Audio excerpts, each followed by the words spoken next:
Vamos seguindo aqui, vamos mudar de assunto, porque o cantor Zé Felipe afirmou em uma rede social que ele fez um implante do chip de testosterona após exames mostrarem que os níveis do hormônio estavam abaixo do esperado. Vamos entender como é que isso funciona.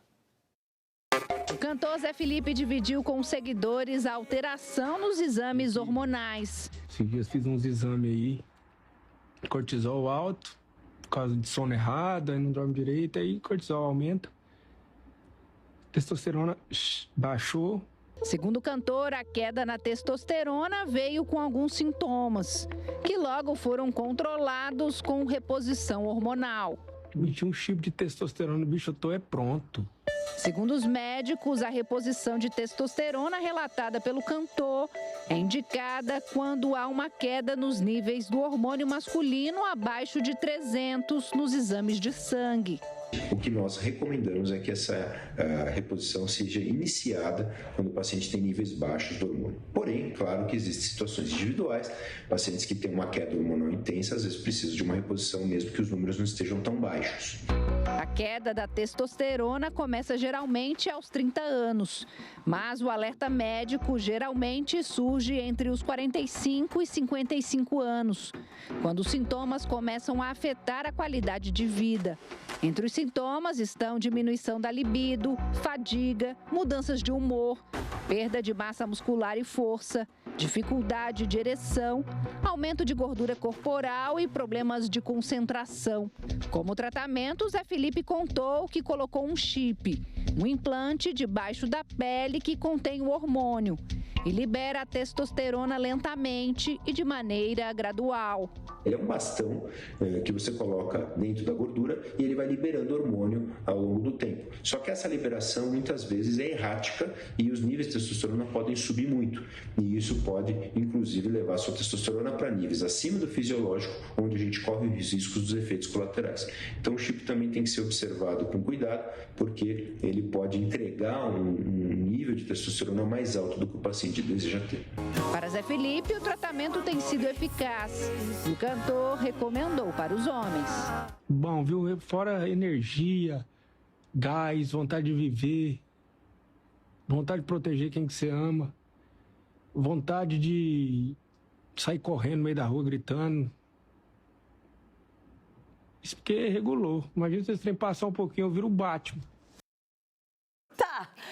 E ainda falando sobre o mundo dos famosos, a apresentadora Adriane Galisteu disse que já começa a se preparar emocionalmente para uma grande mudança na família. Escuta só, o filho Vitório, de 15 anos, embarca ainda neste ano para a Suíça.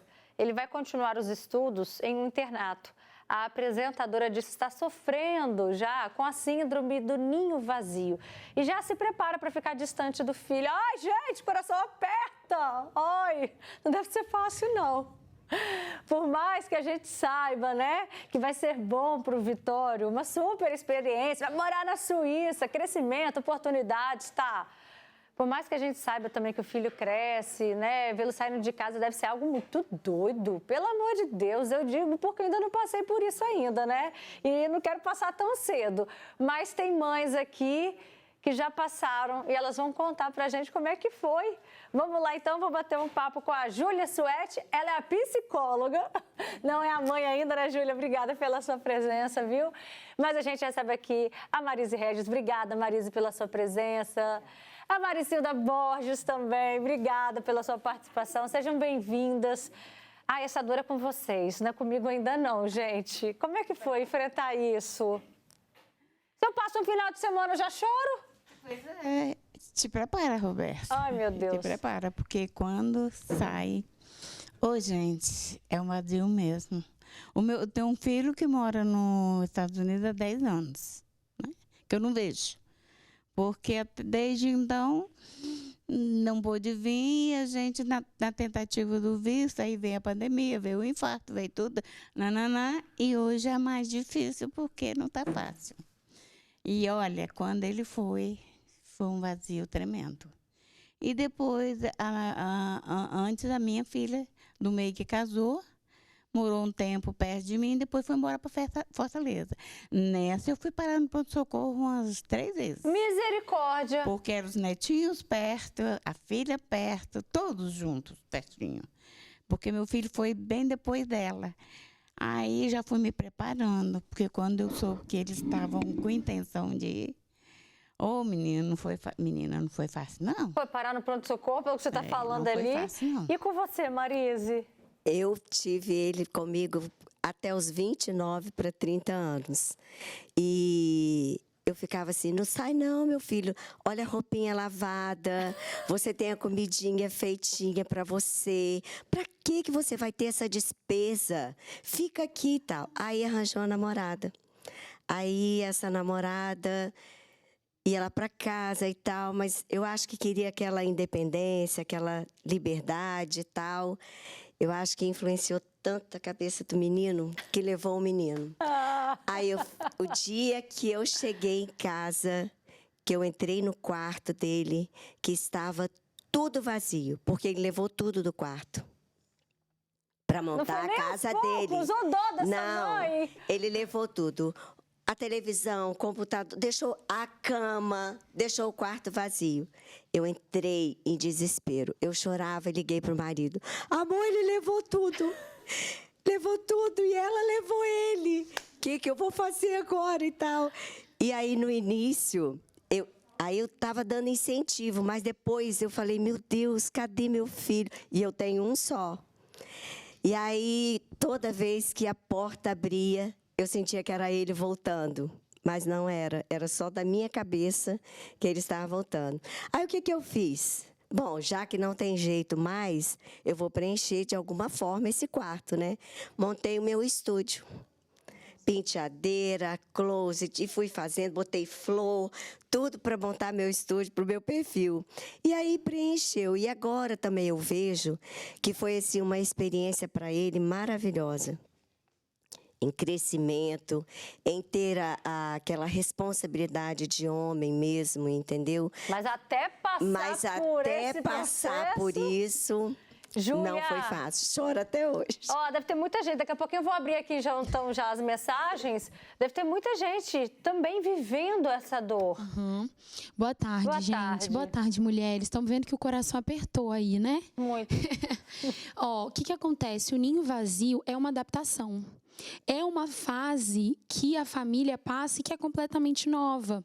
Então, a gente estava acostumado com um ritmo, com uma rotina, com a pessoa ali. Algumas mães têm hoje uma dedicação exclusiva para os seus filhos, né? Então, quando a mãe, né, quando os pais chegam nesse lugar e percebem, ok, não tem mais o passarinho ali, né? Eu não tenho mais quem me dedicar da forma que eu dedicava. O gasto de energia muda. Então, vai ser preciso redirecionar essa sua energia e esse gasto que você vai ter precisa ser em outra coisa. Só que até a gente chegar nesse processo de, ok, vou redirecionar, a gente passa pela tristeza, passa pelo luto, porque o luto não é só não é só uma morte física, mas é uma fase que acaba pra gente. São muitas emoções, a autoestima muitas vezes cai, porque não tem mais a produtividade de estar com aquele filho.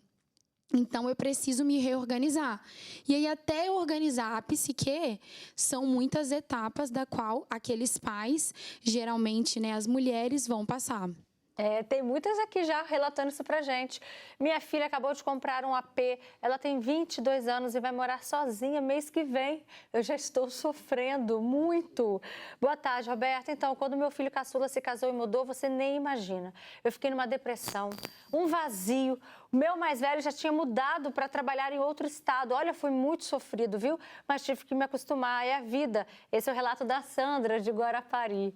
Outro comentário, Roberta, passo por isso. Melhorou depois que eu comecei a fazer atividades e cursos. Olha aí, Júlia, exatamente o que você disse, né? Mas sinto ainda. Só que hoje eu aceito melhor. Amei esse assunto. Boa tarde, Roberta. Eu quase morri quando minha filha casou. Chorei 3 meses. É muito triste. Você levou quanto tempo, Maricilda, para se reorganizar na psique, como disse a Júlia? É um bom tempo, Roberto, porque igual eu ainda Tem meu marido e tem minha filha mais velha. Mas aquela falta daquela pessoa em si, você lembra de tudo. Igual eu estava na mesa, todo mundo comendo. Se ele falasse assim, ai, tô com vontade de comer um bife, eu levantava da mesa e ia fazer um bife para ele. Então, né, e aquela união, aquela coisa junto ali. Aí, igual ela falou, quando sai mesmo, é aquele vazio, mesmo que não leve nada, mas aquele vazio está faltando algo. E aí a gente vai, né, levando, vai mudando o jeito também. Uma curiosidade, né, de sobreviver, os maridos sofreram também? Também. O seu também. E o seu, Marise? Eles são muito ligados, os dois, muito mesmo.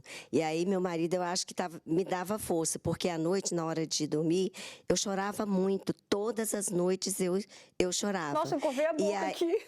E aí, às vezes, Péricles ligava na hora e eu prendia o choro para ele não saber que eu estava chorando. E não deixava meu marido falar que eu estava chorando. Olha que ponto importante, porque tem mães que transparecem isso para os filhos, transmitem, perdão, estava buscando essa palavra.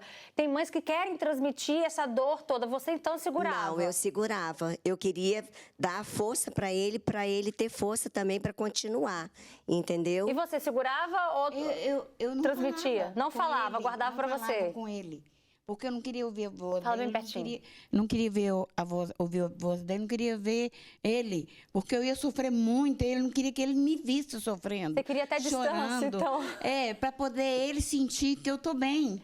Entendeu? Porque senão poderia falar assim, né? Estou tão longe, minha mãe está lá chorando, está sofrendo por causa de mim. Aí, para não demonstrar isso a ele, que eu não sei me segurar, que eu sou chorona, eu pegava, custou eu conseguir falar com ele diretamente, entendeu? Ó, já a Júlia vai dizer então, e aí, os pais abrem o coração para o filho para falar que estão sofrendo ou não? Deixa eu só ler mais comentários, Júlia. Boa tarde, eu sou a Kátia, passei por isso com meu filho único, ele foi estudar em outro estado, muito longe, senti saudades. Tá? Outro relato, boa tarde, meu filho vai fazer 9 anos, único filho, ele disse que com 16 vai embora, fiquei chocada, muito triste, imagina.